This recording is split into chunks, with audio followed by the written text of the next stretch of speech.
예, 사랑하는 성도 여러분 안녕하십니까? 해오림교회 수요 예배에 되겠습니다. 수요 예배 본문의 말씀은 마태복음 16장 13절과 20절 말씀, 여러분들이 많이 들어본 본문이 될 것입니다. 또 많은 목사님들이 설교하신 말씀 중에 하나가 바로 마태복음 16장 13절과 20절 말씀이 되겠습니다. 흔들리지 않는 반석 위에 세운 교회. 참 베드로에게 예수님께서 영광스러운 말을 하지 않습니까? 바요나 시모나 내가 복이 있도다. 자, 예수님께로부터 이런 말씀 들으면 얼마나 좋을까요? 예수님이 나에게 성공한 내게 복이 있도다. 오늘 방송 시청하신 분은 예수님께 그럴 거예요. 아무개야 내게 복이 있도다. 이렇게 말씀해 주신 줄로 믿습니다. 예수님께서 베드로에게 복이 있다고 하신 말씀이 있는데, 그 복이라고 하는 것이 세상적인 환경을 쓰고 보면 세상적인 관점에서 바라보는 그런 복이 아니라 무슨 복입니까? 내 반석 위에 내 교회를 세우리니. 근데 그 전에 또 뭐라고 했냐면, 이를 알게 하는 이는 내 혈육이 아니라 하늘에 계신 내 아버지시니라. 기가 막히게 말씀해 주셨거든요. 어떤 혈육, 세상적인 관점에서 그렇게 얘기할 수 있겠습니까? 그죠? 아무리 믿음이 크다 한들, 또 진솔한 믿음이 있다고 한들, 그런 말씀할 수가 있겠어요. 어떻게 예수가 하나님의 아들이라고, 예수님이 하나님의 아들이라고 할까요? 당시에 유대인들이 물론 메시아를 기다렸던 것은 사실이죠. 그러나 메시아로 오신 예수 그리스도를 인정하지 않습니까? 그리고 그 예수를 십자가에 못 박기까지 내어버려 두지 않습니까? 그런 시대에 베드로라고 하는 인물은, 베드로는 여러분 잘 알다시피 지식이 있는 사람이 아니고 고위층이 아닙니다. 금수저가 아니에요. 정말 보잘것 흙수저이죠. 갈릴리 바닷가에서 고기를 잡아서 생계를 이어가는 그런 사람이지 않습니까? 그런데도 그런 사람들, 그 정말 엄청난 종교 지도자들, 엄청난 지식과 권세와 그런 것을 지니는 종교 지도자들은 예수를 갖다가 십자가에 못 박게 내어 두었지만, 그러나 가장 보잘것없는 천민 중에 천민, 베드로는 예수 그리스도는 하나님의 아들이시다. 죽는 그리스도시요 살아계신 하나님의 아들이다. 이런 고백을 했다고 하는 것은, 이것은 엄청난 일이죠. 그 당대 그 고위들, 그렇죠? 그 엄청난 종교 지도자들, 유대 지도자들도 감히 근처도 가보지 못하면, 이 세상에 그 누구도, 이 세상 수십억 인구 중에서 그 누구도 할 수 없는 고백, 그런 고백을 딱 베드로가 하지 않습니까? 그런 주는 그리스도시요 하나님의 아들이라고 하는 고백이 저와 여러분들의 고백이 되어야 될 줄로 믿습니다. 그랬더니 예수님의 입이 귀에 착 걸리는 것이요. 바요나 시모나 내가 복이 있도다 라고 하는 것입니다. 그래서 우리가 하나님께로부터 칭찬받기 위해서 우리가 고백을 잘해야 주는 그리스도시요 살아계신 하나님의 아들이라고 인정하면, 그렇죠? 우리 주님은 아무개야 내가 복이 있도다 이렇게 축복해 주실 줄로 믿습니다. 그래서 예수는 베드로에게 그런 고백을 했지만 그것뿐입니까? 내 반대는 이제는 뭐라고 그래? 너는 베드로라, 내가 교회를 이 반석 위에 내 교회를 세우리니 음부의 권세가 이기지 못하리라. 음부의 권세가 이기지 못하리라. 엄청난 축복이 말씀해 주시지 않습니까? 베드로의 고백이 음부의 권세가 이기지 못하는 것처럼 오늘 저와 여러분들의 고백이, 믿음의 고백이, 믿음의 찬양이, 믿음의 기도가, 믿음의 예배가 음부의 권세를 이길 수가 없는 거예요. 음부의 권세가 나를 이기지 못하는 거예요. 음부의 권세가 베드로를 이기지 못하는 것처럼 그 어떤 음부의 권세가 저와 여러분들이 이길 수가 없습니다. 이길 수가 없어요. 음부의 권세가 이길 수 몰라요. 참 인생이 살아가다 보면은 수많은 어려움들이 많이 있지 않습니까? 수많은 질문을 합니다. 자고 일어나면 고민거리예요. 자고 일어나면 고민거리예요. 눈만 뜨면 걱정거리입니다. 나만 그런가 봤더니 세상사 있는 사람은 있는 사람들로 또 고민거리고, 또 많이 배운 사람들은 배운 사람들로 또 고민거리고, 전부 세상 사람들이 고민거리가 있어요. 수많은 질문을 합니다. 아침에 일어나면 질문을 합니다. 가장 근본적인 질문이 뭘까요? 인생사 다 똑같지 않습니까? 60년 살고 70년 살고 80년 살고 90년 살고, 그죠? 많이 살아 90년 살잖아요. 90년 살다가 이 세상 하자고 가는데, 사는 동안에 우리 인생은 수많은 질문을 합니다. 가장 근본적인, 가장 주관적인, 객관적인 질문이 뭘까요? 무엇을 먹고 살 것인가? 어떻게 살 것인가? 이게 인생의 기본이잖아요. 어떻게 살지? 무엇을 먹고 살지? 어떻게 성공할 것인가? 이것이 인생의 가장 기본적인 질문 아닙니까? 젊은 청년들도 그런 질문을 받지요. 노인들은 노인들이라고 그런 질문을 받지요. 어린아이도 그런 질문을 받아요. 제 손녀가 지금 초등학교 4학년 다닌다마는, 그래서 뭐 학원 여기하고 다닌 것 같은데, 그런 얘기도 질문을 받아요. 하루 어떻게 살지? 오늘 어떻게 하면 엄마 몰래 유튜브도 이렇게 뭐 게임도 하고 뭐 그러지, 뭐도 하지. 막 이런단 말이에요. 수많은 질문을 할 겁니다. 어떻게 성공하실 거인가. 그래서 본문에서 제자들에게는 나에게 가장 본질적인 질문을 합니다. 제자들에게 예수님께서는 가장 본질적인 질문을 해요. 그죠? 모든 성도들에게 던지는 말씀이요, 모든 성도들에게 던지는 질문입니다. 시대를 초월해서 옛날에 사는 사람들 옛날 사는 그대로, 지금 현대 사람들은 현대 사는 사람 그대로, 미래 사는 사람들은 미래 사는 그대로, 모든 인류에게 공통적인 질문을 합니다. 나한테도 이런 질문을 하고요, 여러분에게도 그런 질문해요. 너는 나를 누구라 하느냐? 이런 질문을 하는 거예요. 너는, 그렇다면 너는 나를 누구라 하느냐? 이 질문에 반드시 우리는 대답을 해야 됩니다. 그런 너는 나를 누구라 하느냐, 그 질문에 대답을 해요. 베드로 당시에는 베드로에게 질문했습니다. 그리고 지금 이 시대에는 저와 여러분들 똑같은 질문을 합니다. 너는 나를 누구라 하느냐? 여기에 따라서, 여기에 대답에 따라서 그 사람의 반향, 그 사람의 삶의 목적이 결정이 되는 것이고, 그 사람의 삶의 반향이 결정되는 것이고, 그 사람의 영원한 운명과 그 삶의 반향이 결정이 되는 거예요. 거기에 어떻게 대답하느냐에 따라서 그 사람의 인생의 반향이 결정이 된다고 하는 것입니다. 너는 나를 누구라 하느냐, 이 질문에 어떻게 대답하느냐에 따라서 그 사람의 인생의 반향이 결정된다고 하는 것입니다. 아주 중요한 질문이에요. 누구에게나 던져진 질문이에요. 너는 나를 누구라 하느냐. 이 질문에 따라서 그 사람 인생의 모든 것이 결정된다고 하는 것입니다. 그리고 그 질문에 반드시 대답을 해야 되는 거예요. 너는 나를 누구라 하냐.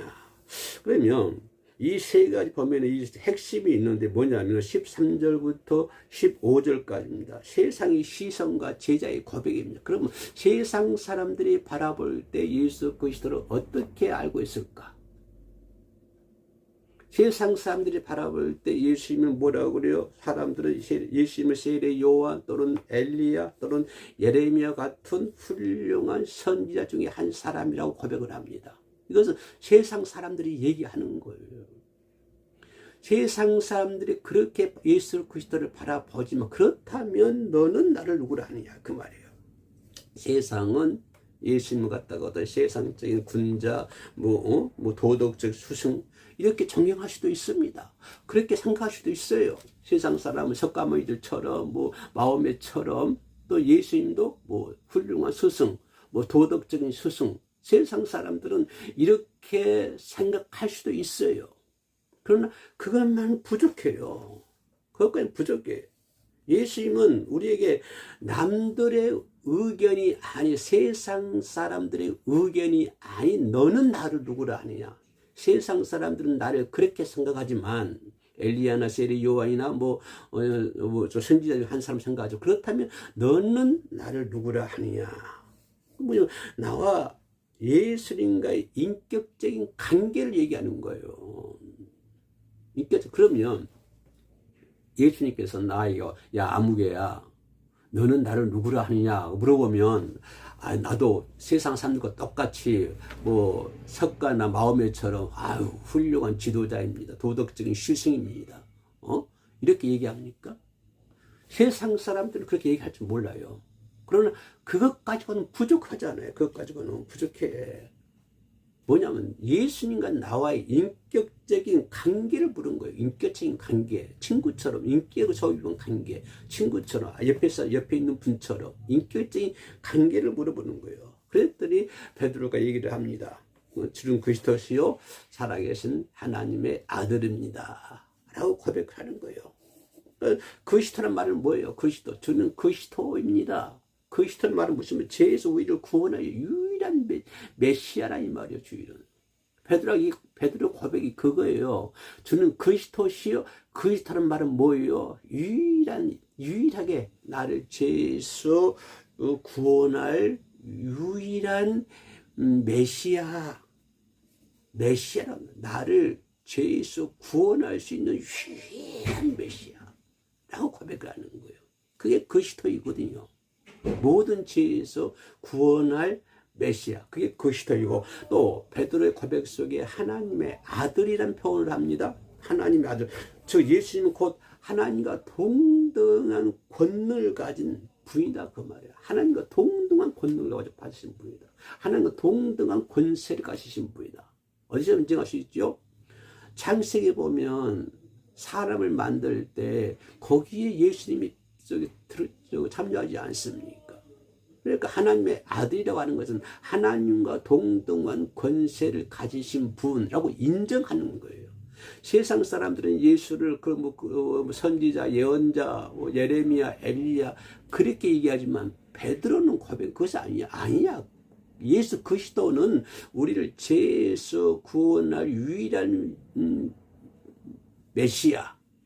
그리고 하나님의 아들 예수 그리스도는 하나님과 동등한 권세를 가진 그러신 분 이렇게 인정하는 거예요. 그랬더니 17절에서 바요나 시므나 내가 복이 있도다 이를 알게 하니는 하늘에 계신 내 아버지이시다 라고 고백하는 것을 볼 수가 있습니다. 우리가 예수 그리스도를 구주로 믿고 있습니다. 아마 이 방송을 시청하시는 분들은 모두가 예수님을 구주로 고백할 줄로 믿습니다. 구주가 뭐요? 나를 구원하실 주님이잖아요. 유일하게 내 죄에서 유일하게 구원하실 분, 그 메시아잖아요. 예수 구주로 믿게 된 것은 인간의 죄가 아니라고 하는 것이에요.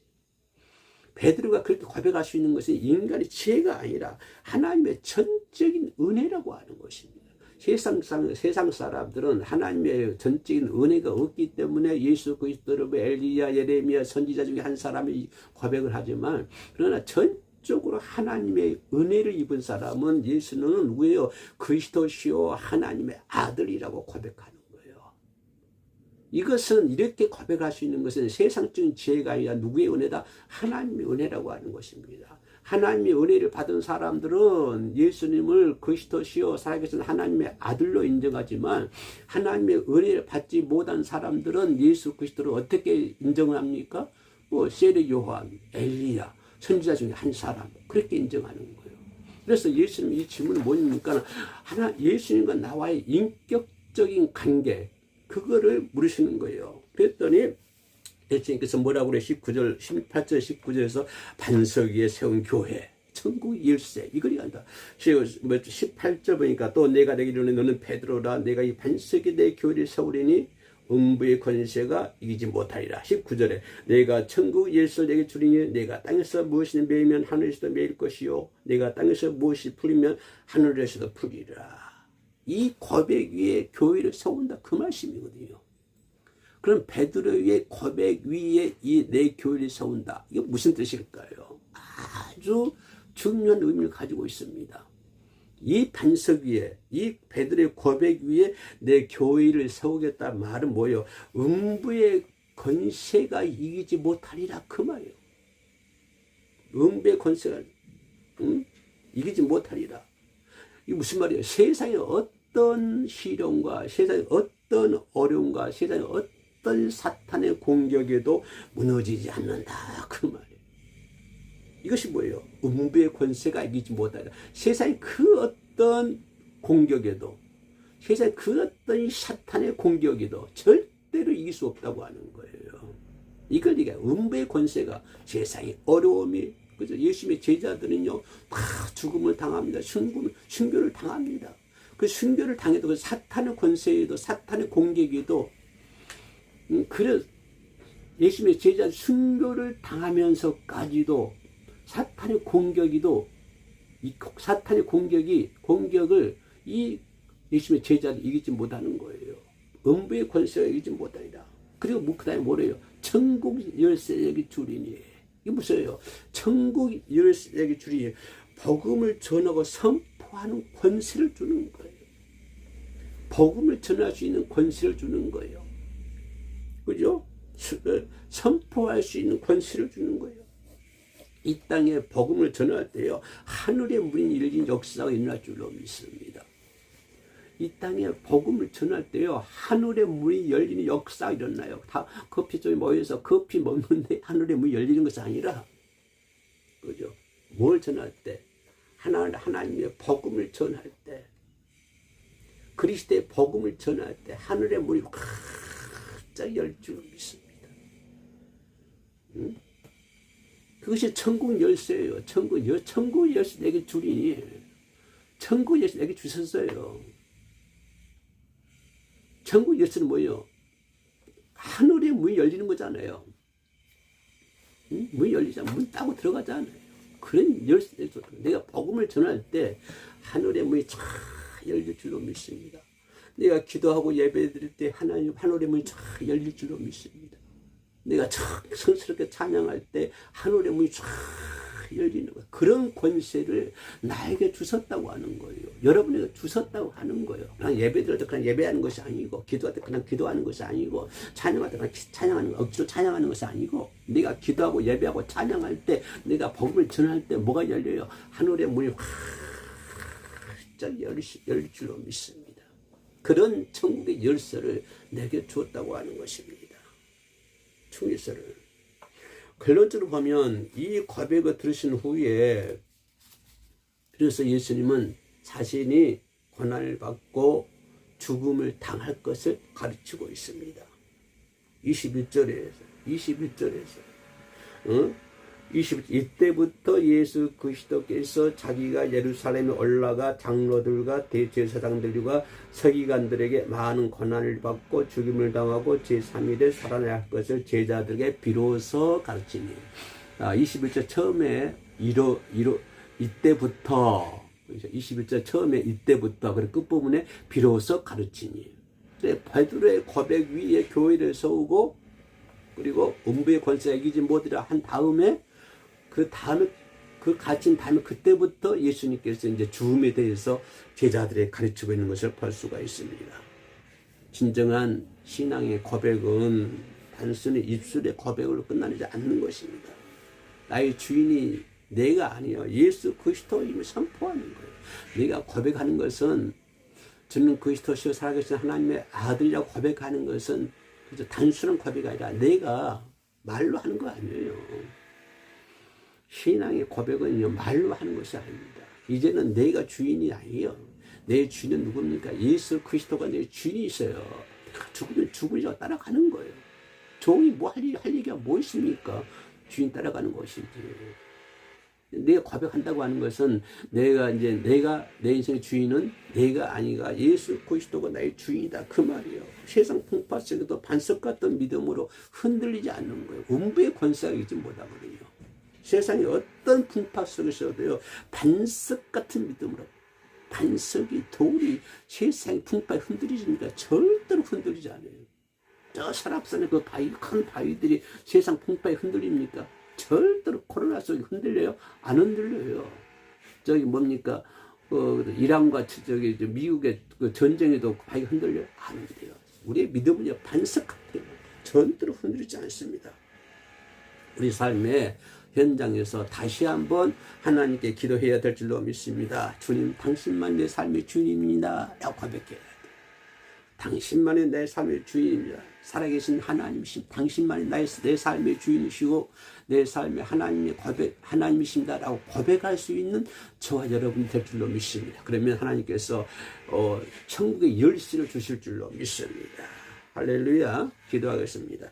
사랑의 하나님, 세상이 말하는 예수님이 아니라 내가 인격적으로 만나는 예수님을 고백할 수 있도록 도와주시옵소서. 베드로의 고백이 나의 고백이 되게 하시오며 어떤 상황 속에서도 음부의 권세가 이기지 못하는 반석 같은 믿음을 허락하여 주시옵소서. 예수님의 이름으로 기도합니다. 아멘.